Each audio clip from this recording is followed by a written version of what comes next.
And talk. We are that local face that you get to see instead of some unknown voice on the other end of the phone. West Virginia Insurance Agency. We're more than just coverage, we're community. No two law firms are exactly alike. We are Farmer, Klein, and Campbell. The respect we command comes from our service to this community. The passion that we bring to our work for you is what sets us apart. We're your neighbors, your friends. Your familiar shield against bad insurance companies. We're over 50 strong and all about you. There's no substitute for Farmer, Klein, and Campbell. We're all about helping you.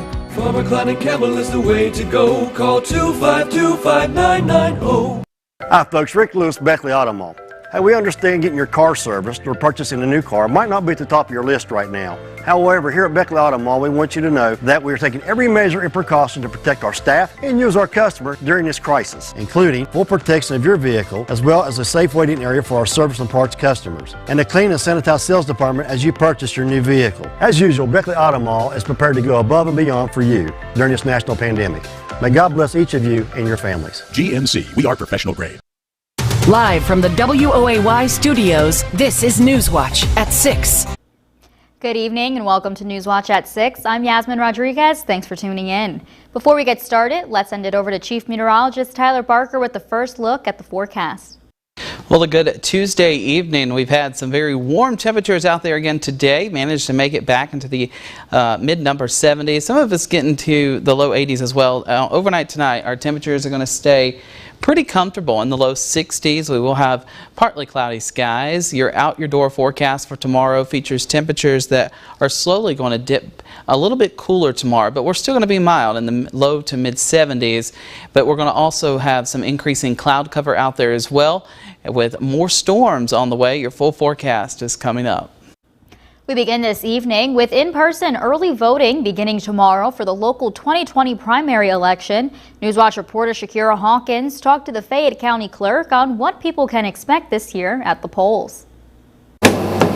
Starting on May 27th, Fayette County residents will be able to early vote. According to Fayette County Clerk Alicia Treadway, in-person early voting is expected to have a low turnout due to the amount of absentee ballots that were processed. Normally the benefit of early voting is so you don't have to stand in lines on election day, but nobody's going to be standing in any lines during this pandemic because of the absentees requests that we have received. It's going to definitely cut down on the traffic. Election Day is next Tuesday, June 9th, but registered voters can early vote at Green Valley United Methodist Center, Soldiers and Sailors Memorial Building, and Montgomery City Hall this week. All of those three locations will be equipped with hand sanitizer, which I don't recommend to hand sanitize before we go into vote, because if your hands are wet and you touch your ballot, it may not run through the tabulator. So if you want to hand sanitize after you're done, but we do recommend that you wear a glove to touch the screen, sign using the pen, and those things will be given to everybody when they come in, and that's even including on election day. Treadway also wants to remind the public to be mindful of filling out an absentee ballot and trying to vote in person. If you choose to go to the polls after receiving a ballot at your home because that you requested a ballot to not go to the polls, is that you cannot drop your ballots off at the early voting locations, nor can you do that on election day. You can return them to the courthouse by June the 8th. That is the very last day to hand deliver ballots. And then on election day, no ballots can be returned. They can be postmarked and those will be counted. Reporting in Fayette County for Newswatch, I'm Shakira Hawkins. The courthouse is not an early in-person location due to the building still being limited to the public. Well, today, Secretary of State Mac Warner released his weekly update on statewide voter participation in the 2020 primary election. The weekly updates include absentee and early voting data, including the number of absentee ballots requested and returned to county clerks. As of 2 a.m. today, 20.3% of registered voters statewide requested absentee ballots. 11.1% of statewide absentee voters have casted their vote, and over 1 million West Virginians have registered to vote. In-person early voting will begin tomorrow, May 27th, and end June 6th. Well, West Virginia Attorney General Patrick Morrisey and others announced a criminal charge against a rural mail carrier Tuesday in connection with the alleged manipulation of absentee voter requests. Thomas Cooper of Dry Fork stands charged with attempting to defraud the residents of West Virginia of a fair election. An affidavit accompanying the criminal complaint states Cooper fraudulently altered 8 absentee ballot requests in Pendleton County, of which the complaint states he fraudulently changed the party affiliation on 5 forms from Democrat to Republican. The affidavit states Cooper accessed the ballot requests through his employment as a mail carrier. And a man is in jail and charged with 2 counts of attempted first-degree murder after a dispute with a neighbor over a pond. On Monday, May 25th, state police were called to a home after gunshots were being fired close by. The victim and his wife told police that their large bay window had a bullet hole in it and damage to a wall, and their neighbor Donald Lambert had threatened them several times. The two were involved in a land dispute over a pond, and that Lambert regularly threatens them and curses them from across the road. Lambert is charged with 2 counts of first-degree murder, 2 counts of wanton endangerment with a firearm within firing 500 feet of a dwelling, firing a firearm across a roadway, and destruction of property. He is currently in Southern Regional Jail under a $500,000 cash-only bond. Meanwhile, a shooting happened yesterday in Bluefield on Union Street. A man shot a semi-automatic rifle near a residence and struck a juvenile in the arm. The juvenile was taken to the local hospital and has since been released. Bluefield Police Department Detective Kevin Ross says that the man, identified as Lashavius Stallworth, had a verbal altercation with the juvenile and is being charged with 5 counts of wanton endangerment. Initially, it came out as multiple shooters. After, like I said, further investigation, it was found to be the guy was upset. I guess had a misunderstanding of the situation that occurred and came out shooting. More potential charges are pending against the man, but it's not yet clear if the juvenile pressed charges. Well, back in October of 2019, officers pulled over a vehicle driven by Chad Carter on Route 60 in White Sulphur Springs. The traffic stop led to the discovery of over 7 grams of meth in the vehicle, which originally resulted in Carter being arrested for possession with intent to deliver. During his arrest, 3 cell phones were seized, which months later were discovered to contain child pornography images of children as young as 5 to 8 years of age. Carter has now been charged with 15 counts of possession of child pornography. Well, switching gears, today marks week 5 of certain businesses that can reopen after closing due to the pandemic. As part of Governor Justice's The Comeback Plan, businesses that can reopen today include state park cabins and lodges to in-state residents only, bars at 50% capacity, museums and visitor centers, as well as zoos.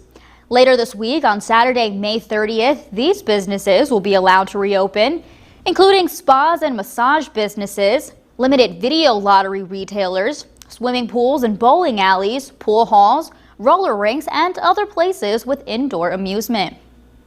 Meanwhile, the West Virginia DHHR reports as of 5 p.m. today, there have been 87,811 total confirmed lab results received for COVID-19, with 1,854 total cases and 74 deaths.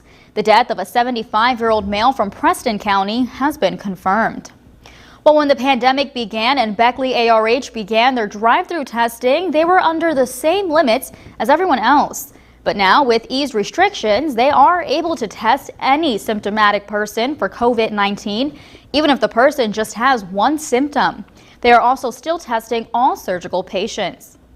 Really, what's led to the increased testing has been tied more to guidelines, CDC guidelines. We've followed CDC guidelines since the middle of March, where we did have those prerequisites before COVID testing. Those have been eased now.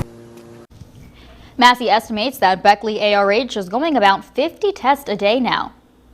Meanwhile, the Beckley-Raleigh County Health Department will be conducting COVID-19 testing on Wednesday, but you must be pre-screened before arrival. To identify and isolate positive individuals, The Beckley-Raleigh County Health Department will be conducting drive-through testing on Wednesday, May 27th from 9 a.m. to 11 a.m. You must contact the health department at 304-252-8531, extension 0 for a pre-screening phone assessment before arrival. Only those who meet the DHHR and CDC criteria will be tested. Well, per the governor's order, the Fayette County Health Department finished the testing of all daycare workers, and by doing that, Fayette County identified one positive worker at a place to grow. So since then, the health department has offered testing to all workers, families, and children who attend the Oak Hill Daycare Center. The employee was asymptomatic.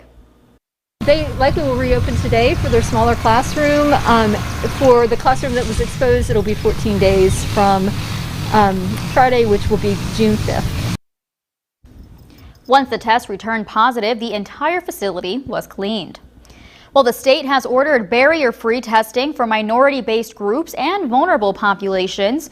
This week is Fayette County's turn, and Newswatch reporter Anna Saunders tells us about the testing effort in Mount Hope this afternoon as they tested 73 people in 2 hours.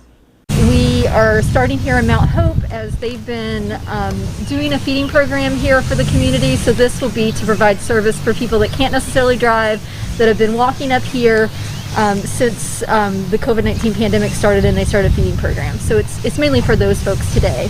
The health department again partnered with Mount Hope Fire and EMS, who have been feeding the community during the pandemic, and used their facility as the center for the testing site. Anyone could walk or drive up to receive a free test, as the goal was to give barrier-free access to the state's most vulnerable. So their outcomes are not as good. They're more likely to have what we call morbidity and mortality, so more likely to have complications from COVID-19 and more likely to potentially die from COVID-19. So our goal in any vulnerable population is to meet them where they are and reach them where they live and provide barrier-free access. After an asymptomatic daycare worker in Fayette County tested positive last week, the health department knows it is not only important to provide this barrier-free access, but also see the prevalence of the virus, especially within communities. We can't look at you and say, oh, you have COVID-19. You might not be having symptoms. We know that 85% of the spread of COVID-19 happens during an asymptomatic or pre-symptomatic phase of the virus. So even if you do down the road develop symptoms, you've likely shed a lot of virus ahead of time and infected and exposed people ahead of time. On Wednesday, the health department and New River Health will be testing at Kilsyth Free Will Baptist Church in Mount Hope from 3 to 7 p.m. and then again on Thursday from 2 to 6 p.m. at Oak Hill High School. Reporting in Mount Hope, I'm Anna Saunders, Newswatch. The health department also reported that there were no positives from the Midland Trail testing last week. Well, Raleigh General Hospital will lift visitation restrictions put in place in response to COVID-19. Starting today, the hospital will transition from a zero visitor protocol to limited visitor restrictions. Visitation hours are now from 2 p.m. to 6 p.m. Social distancing and mask requirements will remain in place, and visitors under the age of 12 are not allowed inside the facility. This is one of our most challenging decisions to reduce visitation into the hospital, but it was absolutely necessary to ensure that we protect our patients, our employees, and our providers. So I think this is going to be, hopefully it'll put a smile on their face. It'll bring more comfort to the patients. It'll bring more comfort to the family members. Raleigh General Hospital will continue to screen everyone who enters the facility for symptoms consistent with COVID-19. For additional updates on visitor restrictions, visit raleighgeneral.com. Well, almost 50 people out of West Virginia prison have tested positive for the virus, as more than 1,000 results are still pending in the state's first correctional facility outbreak. Governor Jim Justice said at least 39 inmates and 8 staffers at the Huntinsville Correctional Center have the virus after the prison reported its first case last week. He said he expects cases to rise as test results are returned. Separately, at least 5 inmates have tested positive at FCI Gilmer, a federal prison in Glenville, after the Federal Bureau of Prisons transferred 124 inmates to the lockup. Well, still to come on Newswatch at 6, the plans some Mercer County schools have to still hold graduations, but with social distancing guidelines. Plus, find out the new location for the Mercer County Sheriff's Department. But first, Chief Meteorologist Tyler Barker up next with your forecast. Newswatch at 6, coming right back.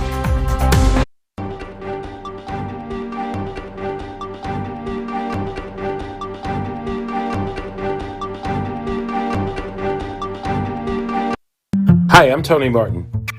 I don't normally wear fancy suits, but now I'm running for mayor. Everybody says I need better clothes. They want me to look more mayoral. Fact is, I'm not a professional politician. I'm an accountant. I've spent the last 24 years doing taxes and helping create jobs in Beckley. For me, economic development isn't a campaign slogan. It's what I do. And right now, it's time to find more creative ways of getting the job done.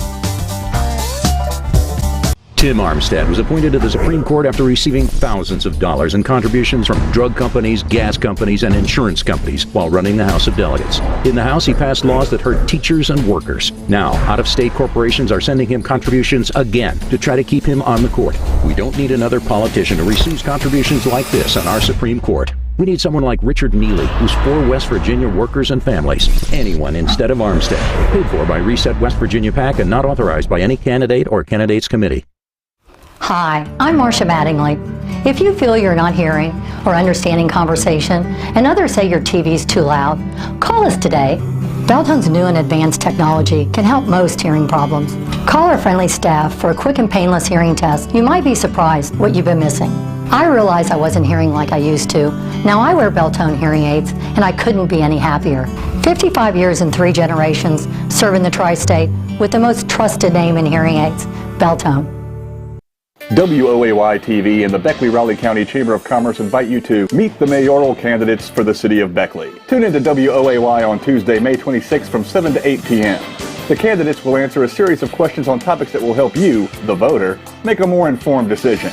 Join us Tuesday, May 26th from 7 to 8 p.m. and meet the candidates that want to be your mayor. Presented by Beckley ARH. Only on WOAY TV.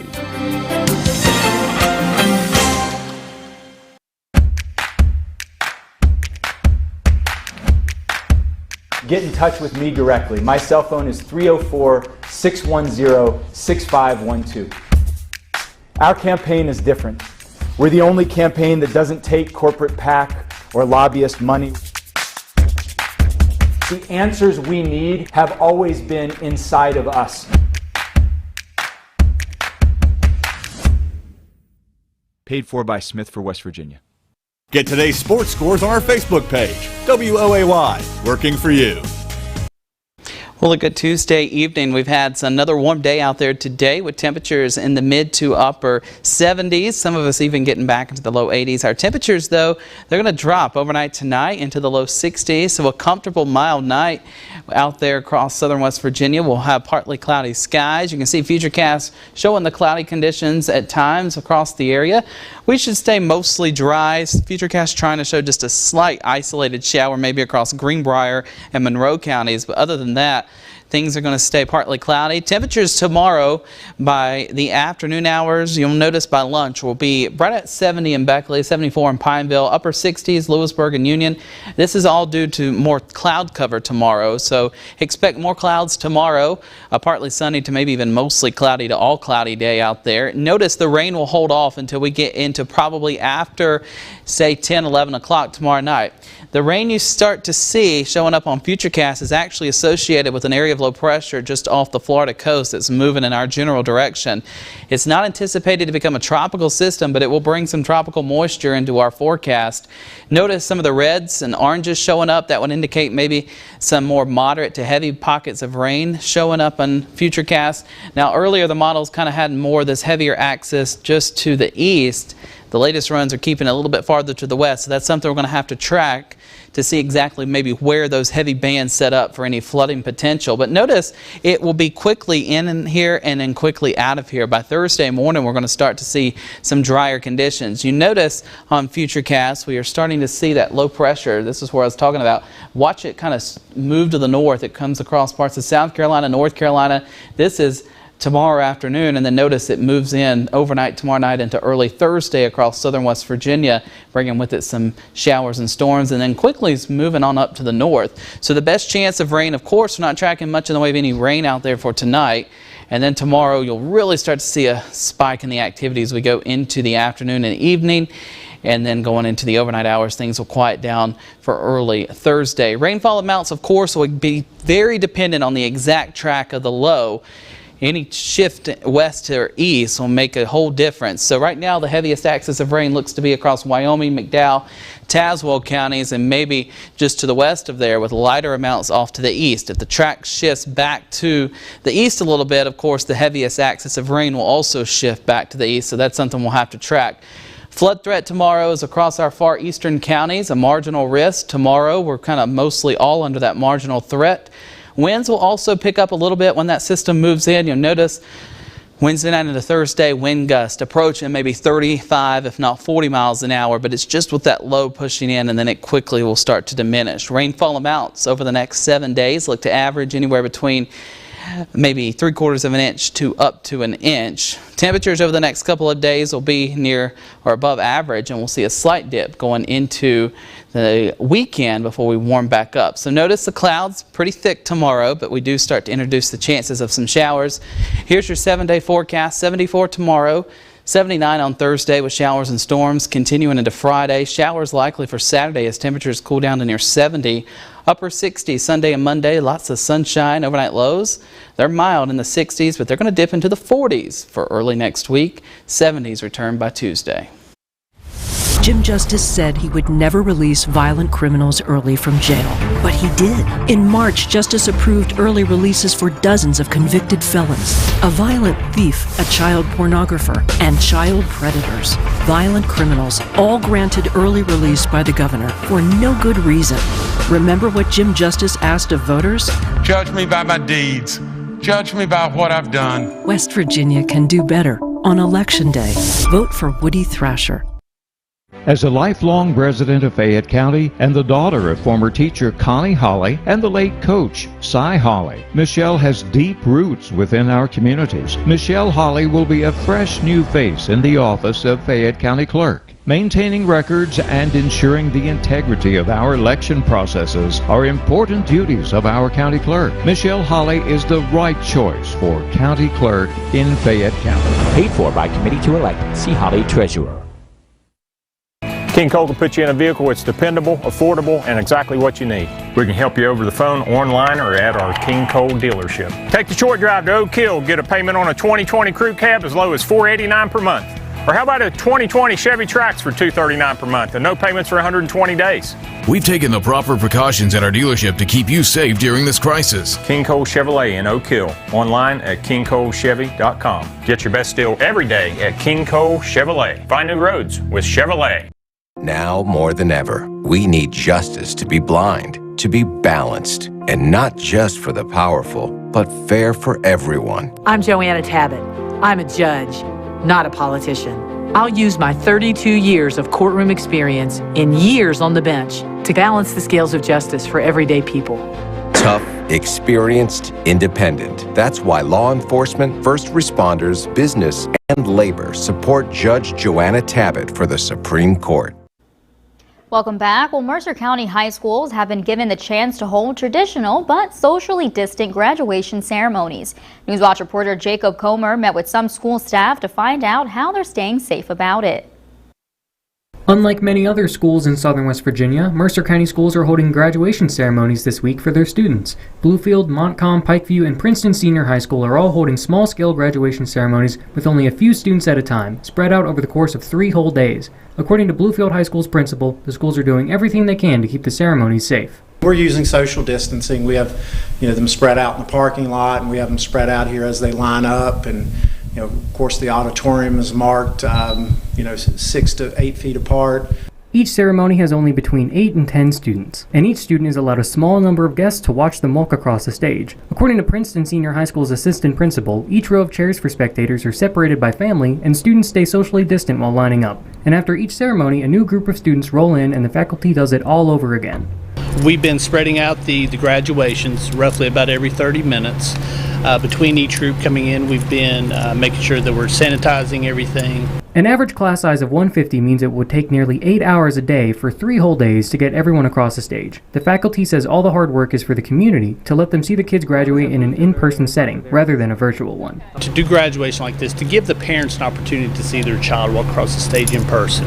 Another reason Mercer County schools wanted to let their kids graduate in this way was to give them one last chance to be together before moving off to live their lives. Whether it's our military students, and our students that are maybe starting college early or going on to play sports, at least they can all get together in small groups and using social distancing, but at least they can all get together and be recognized at this point. Commencement ceremonies across the state have been canceled, so it was likely a pleasant surprise for parents to realize they'd get the chance to see their kids graduate. Mercer County Schools taking the pandemic seriously and planning out these safe ceremonies certainly shows that they care for their community. This has been Jacob Comer reporting for WOAY Newswatch. Some high schools are also considering commencement ceremonies for later in the summer. Well, the Mercer County Commission has begun accrued funding to relocate the sheriff's office out of the courthouse.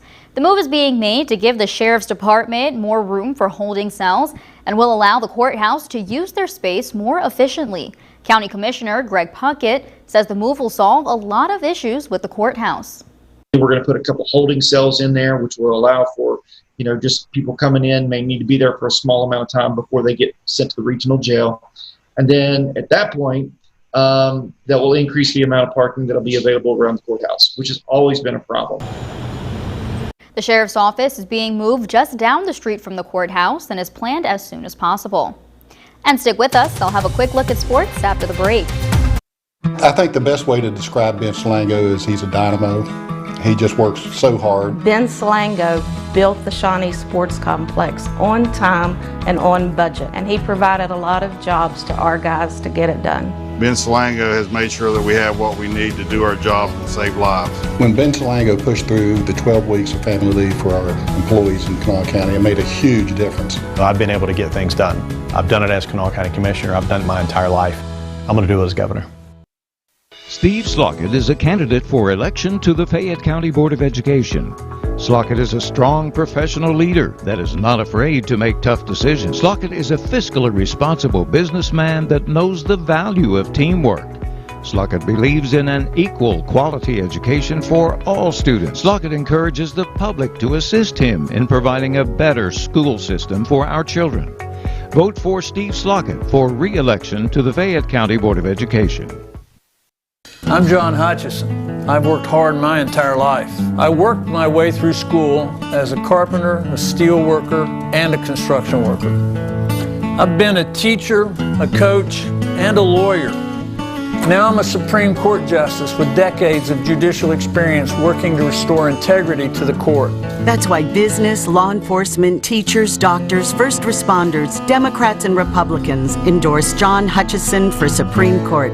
He's one of us. I'm Anthony Siliberti, candidate for prosecuting attorney for Fayette County. I'm proud to have good people who live here in Fayette County endorsing my candidacy. I'm Lonnie Warwick. I support Anthony for prosecuting attorney. I'm Jane Christ, and I support Anthony Siliberti for prosecuting attorney of Fayette County. I'm former House of Delegates member and veteran educator Dave Perry, and I support Anthony Siliberti for prosecutor of Fayette County. I'm Anthony Siliberti, candidate for prosecuting attorney. On June 9th, I would appreciate your support and your... Portions of this program are brought to you by New River Community and Technical College.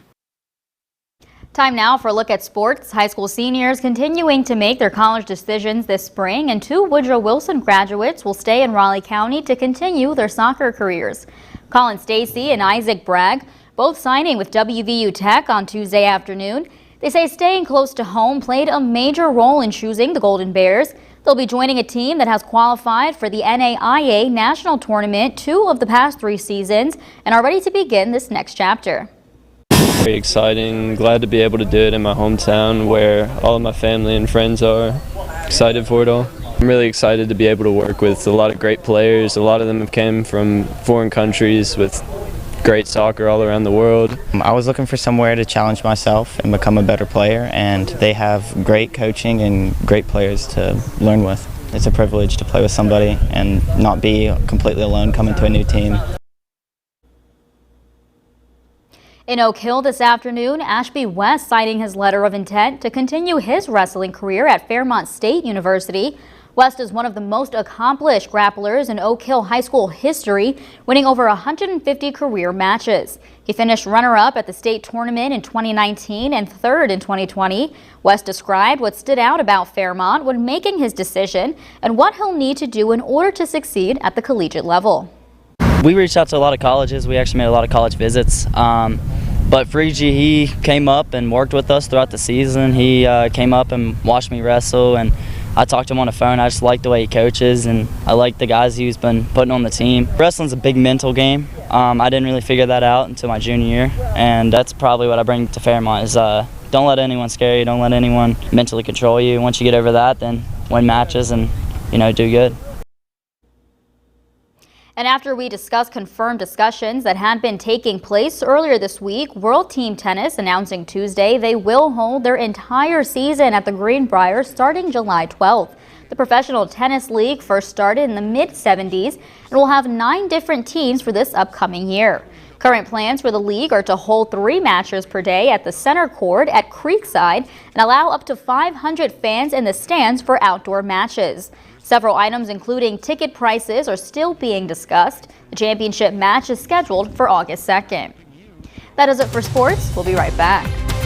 I'm Selena Vickers, candidate for House of Delegates. As a Fayette County educator, I'm going to support Selena Vickers for the House of Delegates because during our strike a couple years ago, she completely had our backs and supported fully funding PEIA, and that's why I'm going to vote for Vickers. As a public employee, Selena Vickers has stood right beside us in the lines of fire to try to find some type of funding for PEIA. I'm asking for your support and your vote. Vote Vickers.